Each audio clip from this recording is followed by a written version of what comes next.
నా కుటుంబ సభ్యుల గురించి మాట్లాడితే మటుకి నాలుక చీరుతాను ఎవరైనా సరే. ఒళ్ళు దగ్గర పెట్టుకుని మాట్లాడు. ఇంటికి వస్తే మర్యాద ఇస్తాం, ఇంటికి వస్తే భోజనం పెడతాం, ఒక కాఫీ ఇస్తాం, అది కూడా తప్పేనా?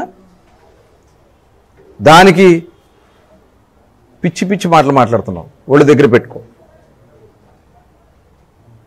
నా కొడుకు అతని ఇంజనీరింగ్ చదువుకుని మచిలీపట్నంలో ఒక ఇండస్ట్రీ పెట్టుకుని 10 మందికి ఎంప్లాయ్మెంట్ కల్పించడానికి తను ప్రయత్నం చేస్తా ఉంటే ఇవాళ వాళ్ళని రాజకీయాల గురించి మాట్లాడతావా?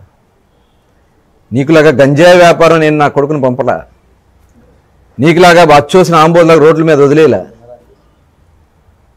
పిచ్చి పిచ్చి వాగుడు వాగితే తాట తీస్తాం, గుర్తుపెట్టుకోండి. ప్రతి ఒక్కరికి చెప్తా ఉన్నా, మర్యాద ఇస్తే మర్యాదగా ఉంటాం, మర్యాద తప్పితే ఇవాళ ఆ రోజున నువ్వు చేసినటువంటి దుర్మార్గం వల్ల నీ భార్య పేరు పెడితే నేను ఆ రోజున ముఖ్యమంత్రి గారితో ఇవాళ వచ్చింది కాబట్టి సమయం వచ్చింది కాబట్టి చెప్తా ఉన్నా. ఇదంతా చేసింది పేర్ని నాని, ఆ అమాయకురాల భార్య. అమ్మాయికి ఏం తెలియదు, మొత్తం దోపిడీ చేసిందంతా పేర్ని నాని అని చెప్పి మేము డిస్కస్ చేసుకోవడం జరిగింది. అలా గౌరవిస్తాం, మహిళలంటే గౌరవిస్తాం.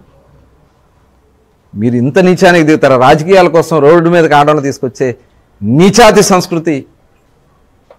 నిజంగా సిగ్గు అనిపిస్తూ ఉంది ఇట్లాంటి మనుషులు మాట్లాడుతున్న మాటలు. ఇవాళ మేము ప్రతిదానికి రూపాయికి అకౌంట్ ఉంది, బ్యాంక్ లోన్లు ఉన్నాయి, రైస్ మిల్ మేము వాళ్ళు కట్టుకుంది కాదు, ప్రతి రూపాయికి లెక్క ఉంది. మేము ఏది చేసినా లోన్ తీసుకునే చేసుకుంటున్నాం. దీనికి అవినీతి అని చెప్పి తప్పుడు మాటలు మాట్లాడితే పద్ధతిగా ఉండదని కూడా హెచ్చరిస్తా ఉన్నా. ఇవాళ చంద్రబాబు నాయుడు గారి గురించి నువ్వు మాట్లాడతావా? ఆయన వయసు గురించి నువ్వు మాట్లాడతావా? సిగ్గు అనిపించట్లా? గోడూరుకి పారిపోయావే ఆ కేసులో, బియ్యం కేసులో. అడ్రస్ లేకుండా పోయారే, తండ్రి కొడుకులు ఇద్దరు మొత్తం ఇల్లంతా సర్దేసుకుని వెళ్ళిపోయారే.